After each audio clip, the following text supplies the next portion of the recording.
Hello, നമ്മളുടെ പുതിയ ഒരു വീഡിയോയിലേക്ക് എല്ലാവർക്കും സ്വാഗതം. ഇന്ന് ഞാനിവിടെ പറയുന്നത് എനിക്ക് പ്രീ ഡിഗ്രി പഠിച്ചുകൊണ്ടിരുന്ന സമയത്തുണ്ടായ ഒരു അനുഭവത്തെ പറ്റിയാണ് കേട്ടോ. ശരിക്കും ഒരു ഓണത്തിൻ്റെ അനുഭവമാണ്. അതായത് ഇത് 2001 അധ്യയന വർഷമാണ് കേട്ടോ ഈ സംഭവം നടക്കുന്നത്. സാധാരണയായിട്ട് എൻ്റെ വീട്ടിൽ എൻ്റെ രണ്ടാനമ്മ വല്ലാതെ ഈ എപ്പോഴും പുലഭ്യം പറഞ്ഞുകൊണ്ടിരിക്കുന്ന കാരണം കൊണ്ട് ഞാൻ വീട്ടിലേക്ക് പോകാനായിട്ട് അധികം ഇഷ്ടപ്പെട്ടിരുന്നില്ല.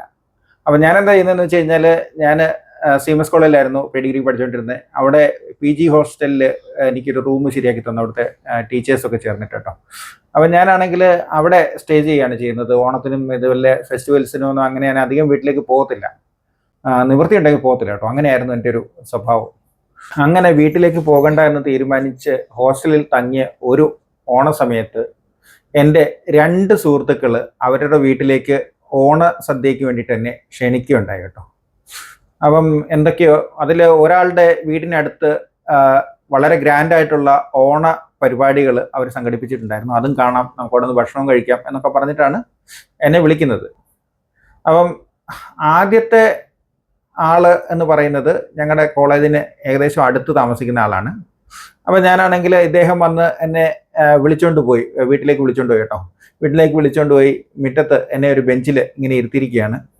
അപ്പം അദ്ദേഹം വീട്ടിനകത്തേക്ക് കയറി കുറച്ച് കഴിഞ്ഞപ്പോൾ ഇവരെല്ലാം കൂടെ ഭക്ഷണം വിളമ്പി കഴിക്കുന്നത് എനിക്ക് പുറത്തു നിന്ന് കഴിഞ്ഞ് കഴിഞ്ഞാൽ അതിൻ്റെ സൗണ്ടൊക്കെ എനിക്ക് കേൾക്കാൻ പറ്റും. ഇവരെല്ലാം ഭക്ഷണമൊക്കെ വിളമ്പി കഴിക്കുന്നുണ്ട്. അപ്പം കഴിഞ്ഞിട്ട് ഇദ്ദേഹം പുറത്തേക്ക് ഇറങ്ങി വന്നു കുറച്ച് കഴിഞ്ഞപ്പോൾ കേട്ടോ. എന്നെ വിളിക്കുന്നില്ല, എനിക്ക് ഭക്ഷണം തരുന്നൊന്നുമില്ല കേട്ടോ. എന്നെ വിളിക്കുന്നില്ല, എനിക്ക് ഭക്ഷണമൊന്നും തരുന്നില്ല. ഇയാൾ പുറത്തേക്ക് ഇറങ്ങി വന്നു. പിന്നെ എന്നോട് പറഞ്ഞു, നമുക്ക് അങ്ങോട്ട് ജയേഷിൻ്റെ അങ്ങോട്ട് പോയേക്കാന്ന് പറഞ്ഞു. ഞാൻ പറഞ്ഞു ശരി, എങ്കിൽ നമുക്ക് പോയേക്കാന്ന് പറഞ്ഞു. അങ്ങനെ എന്നെ ഒരു ഓട്ടോയിൽ കയറ്റിയിട്ട് ജയേഷ് എന്ന് പറഞ്ഞ ഒരാളുടെ വീട്ടിലേക്ക് കൊണ്ടുപോയി കേട്ടോ. അവിടെ ചെന്നപ്പോഴത്തേക്കിനും അവിടെയും എന്നെ കൊണ്ടുപോയിട്ട് ഇങ്ങനെ നമ്മളുടെ എന്താ പറയുന്നത്, അവരുടെ ഒരു സിറ്റ് ഔട്ടിൽ ഇങ്ങനെ കൊണ്ടിരുത്തിയിരിക്കുകയാണ്. അവിടെ ആരും ഭക്ഷണത്തെ പറ്റിയൊന്നും സംസാരിക്കണില്ല. ഭക്ഷണത്തിൻ്റെ കാര്യങ്ങളൊന്നും എനിക്ക് പിന്നെ ഭക്ഷണം വേണമെന്നോ അല്ലെങ്കിൽ അങ്ങനെയുള്ള കാര്യങ്ങളൊന്നും സംസാരിക്കുന്നില്ല. ഓണസദ്യ ഉണ്ണാൻ വേണ്ടിയിട്ടാണ് എന്നെ അവിടെ ക്ഷണിച്ചിരിക്കുന്നത് കേട്ടോ. ഒന്നും ഇവർ സംസാരിക്കുന്നില്ല. അപ്പം അത് സമയം ഇങ്ങനെ കടന്നുപോയി. 2 മണി കഴിഞ്ഞു, 3 മണിയായി. ഇവരെന്നെ പറ്റി പറയാം, ഇവരെല്ലാം ഭക്ഷണം കഴിക്കുന്നുണ്ട്, എല്ലാ കാര്യങ്ങളും ചെയ്യുന്നുണ്ട് കേട്ടോ. അത് കഴിഞ്ഞിട്ട് ഒരു 4-4:30 ആകുമ്പോഴത്തേക്കിന് അവിടെ ഈ പരിപാടി നടത്താനുള്ള ഓണപ്പരിപാടി നടത്താനുള്ള ആളുകളൊക്കെ അതിൻ്റെ ട്രൂപ്പുകളും ഒക്കെ ഇങ്ങനെ വന്നു. വന്ന സമയത്ത് അതിനകത്ത് ഒരു ആർട്ടിസ്റ്റ്, അദ്ദേഹം ഭക്ഷണം കഴിച്ചിട്ടില്ല, എവിടുന്നെങ്കിലും കുറച്ച് ഭക്ഷണം കിട്ടുമെന്നങ്ങനെ അന്വേഷിച്ചപ്പോഴത്തേക്കിന് ഞാൻ ഇരിക്കുന്നത്, അതായത് എന്നെ കൊണ്ടിരുത്തിയിരിക്കുന്ന ഈ വീട്ടിലേക്കാണ് കേട്ടോ അദ്ദേഹത്തിനെ കൊണ്ടുവന്നത് ഭക്ഷണം കൊടുക്കാൻ വേണ്ടിയിട്ട്. അപ്പം നേരെ എൻ്റെ മുമ്പിൽ കൊണ്ടുവന്ന് നിർത്തിയിട്ട് അദ്ദേഹത്തിന് ഭക്ഷണം വിളമ്പി കൊടുക്കുകയാണ്. അപ്പം അദ്ദേഹം ഇന്ന് കഴിക്കുന്നത് ഞാൻ കണ്ടുകൊണ്ടിരിക്കുകയാണ്. ഇവരെന്നിട്ടും എന്നോട് ചോദിക്കുന്നില്ല ഞാൻ എന്തെങ്കിലും കഴിച്ചോ, എനിക്ക് ഭക്ഷണം വേണമെന്നുള്ള കാര്യം. ഇവർ ഈ ഇതിന് ക്ഷണിച്ചിട്ടുണ്ട്, അതായത് ഓണസദ്യക്ക് ക്ഷണിച്ചിട്ടുള്ളത് കൊണ്ട് തന്നെ ഞാനാണെങ്കിൽ വേറെ ഒന്നും കരുതിയില്ല. കാര്യം ഓണത്തിൻ്റെ ദിവസം നമുക്ക് കടകളൊന്നും തുറക്കത്തില്ലല്ലോ. ആരും എന്നെ ഓണത്തിനൊന്നും ക്ഷണിച്ചിട്ടില്ലായിരുന്നെങ്കിൽ ഞാനാണെങ്കിൽ ശരിക്കും പറഞ്ഞു കഴിഞ്ഞാൽ എന്തെങ്കിലും ബ്രെഡോ നമ്മളുടെ പഴമോ അതുപോലുള്ള എന്തെങ്കിലുമൊക്കെ മേടിച്ച് വെച്ച് നമ്മൾ അഡ്ജസ്റ്റ് ചെയ്യും. നമുക്ക് ഫുഡിന് പ്രശ്നം ഉണ്ടാകത്തില്ല. അപ്പം ഇവർ എൻ്റെ മുമ്പിൽ വെച്ച് ഭക്ഷണം അദ്ദേഹത്തിന് കൊടുക്കുന്നു, അവർ കഴിക്കുന്നു, പക്ഷേ എനിക്ക് ഭക്ഷണം തരുന്നില്ല കേട്ടോ. എന്നിട്ട് വൈകുന്നേരം ഇതെല്ലാം കഴിഞ്ഞിട്ട് ഞാൻ ഈ ഓണപ്പരിപാടിയൊക്കെ അവിടുത്തെ നിന്ന് കാണുമ്പോഴും എൻ്റെ മനസ്സിൻ്റെ വല്ലാത്തൊരു സങ്കടമുണ്ട്. എന്താണ് ഇവരെന്നെ ക്ഷണിച്ചുകൊണ്ട് വന്നിട്ട് എനിക്ക് ഭക്ഷണം തരാത്തതെന്നൊക്കെ ഉള്ളൊരു വല്ലാത്തൊരു ഇതുണ്ട് കേട്ടോ. അത് കഴിഞ്ഞ് ഞാനാണെങ്കിൽ ഒരു ഓട്ടോ വിളിച്ച് ഞാൻ തന്നെത്താനെ അവിടുന്ന് ഞാൻ ഹോസ്റ്റലിലേക്ക് പോന്നു. ഹോസ്റ്റലിലേക്ക് പോന്നിട്ട് ഞാനാണെങ്കിൽ അവിടെ ഇറങ്ങി തപ്പി കോട്ടയത്ത് തുറന്നിരിക്കുന്ന ഒരു കടയിലൊക്കെ പോയിട്ട് കുറച്ച് പഴമൊക്കെ മേടിച്ചുകൊണ്ട് വന്നു.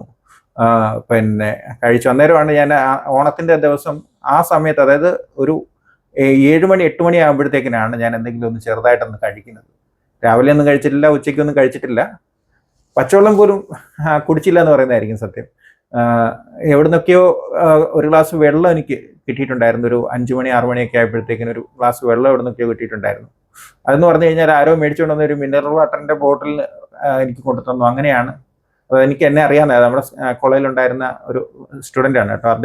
അദ്ദേഹത്തിൻ്റെ കയ്യിൽ ഒരു കുപ്പിയിൽ വെള്ളം ഉണ്ടായിരുന്നു, അദ്ദേഹം എനിക്ക് കൊണ്ടു തന്നു. അങ്ങനെയാണ് എനിക്ക് കിട്ടുന്നത്. അദ്ദേഹം ആ ഓണപ്പരിപാടി കാണാൻ വേണ്ടിയിട്ട് അവിടെ വന്ന ആളാണ്.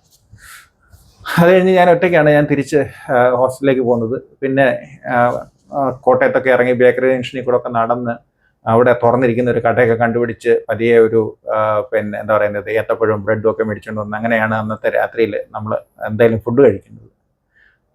അപ്പം എനിക്ക് മനസ്സിലായ ഒരു കാര്യമുണ്ട് കേട്ടോ. അതായത് കാഴ്ചവൈകല്യമുള്ള ആളുകളെയൊക്കെ പിന്നെ ആരെങ്കിലുമൊക്കെ ഓണത്തിനോ അതുപോലത്തെ പരിപാടിക്കൊക്കെ ക്ഷണിച്ചു കഴിഞ്ഞാൽ കഴിവതും പോകാതിരിക്കുക, നമ്മളത് നിരസിക്കുക. കാര്യം എന്താണെന്ന് വെച്ച് കഴിഞ്ഞാൽ നമ്മൾ അവിടെ ചെല്ലുമ്പോഴത്തേക്കിന് അവരുടെ ബിഹേവിയർ വേറെ ഒന്നായിരിക്കും. കാര്യം ഇവിടെ സംഭവിച്ചത് എന്താണെന്ന് വെച്ച് കഴിഞ്ഞാൽ ഇവരുടെ പേരൻസ് എനിക്ക് ഫുഡ് തരാൻ മടിച്ചു എന്നുള്ളതാണ് അവർ പറയുന്നത്. കാര്യം എന്താണെന്ന് വെച്ച് കഴിഞ്ഞാൽ ഞാൻ അവിടെ ചെന്ന് കഴിഞ്ഞപ്പോഴത്തേക്കിന് ഇദ്ദേഹത്തിന് ഫുഡ് കൊടുത്തു കഴിഞ്ഞ് കഴിഞ്ഞാൽ എന്നും ഇദ്ദേഹം ഫുഡ് കഴിക്കാൻ വേണ്ടിയിട്ട് എന്നും പറഞ്ഞ് ഇങ്ങോട്ട് വരും, അത് നമുക്കൊരു ശല്യമാകും, അതുകൊണ്ട് അദ്ദേഹത്തിന് ഫുഡ് കൊടുക്കേണ്ട കാര്യമില്ല എന്നൊരു തീരുമാനം പേരൻസ് എടുത്തു എന്നുള്ളതാണ് ഞാൻ അറിഞ്ഞത്. എന്തായാലും ഇത് എൻ്റെ ജീവിതത്തിലെ ഏറ്റവും വലിയൊരു തിരിച്ചറിവായിരുന്നു കേട്ടോ ഈ ദിവസം എനിക്ക് ലഭിച്ചത്. അത് ഒരു ഭയങ്കരമായിട്ടുള്ള ഒരു തിരിച്ചറിവായിരുന്നു. കാര്യം എന്താണെന്ന് വെച്ച് കഴിഞ്ഞാൽ നമ്മൾ ഒരു സാധാരണക്കാരനല്ല, നമ്മളൊരു വൈകല്യമുള്ള ഒരാളാണ്. അങ്ങനെ തന്നെയാണ് മറ്റുള്ളവർ നമ്മളെ കാണുന്നത്, അല്ലാതെ അവരുടെ കൂട്ടത്തിൽ ഒരിക്കലും നമ്മളെ കാണില്ല എന്നുള്ളതിൻ്റെ ഒരു വലിയൊരു ഉദാഹരണമായിട്ടാണ് അന്നത്തെ ദിവസം എനിക്ക് തോന്നിയിട്ടുള്ളത്. അപ്പം നമ്മളുടെ ഇന്നത്തെ വീഡിയോ നിങ്ങൾക്ക് ഇഷ്ടപ്പെട്ടെങ്കിൽ എല്ലാവരും ലൈക്ക് ചെയ്യുക, സബ്സ്ക്രൈബ് ചെയ്യുക, ഞങ്ങളെ മാക്സിമം സപ്പോർട്ട് ചെയ്യുക.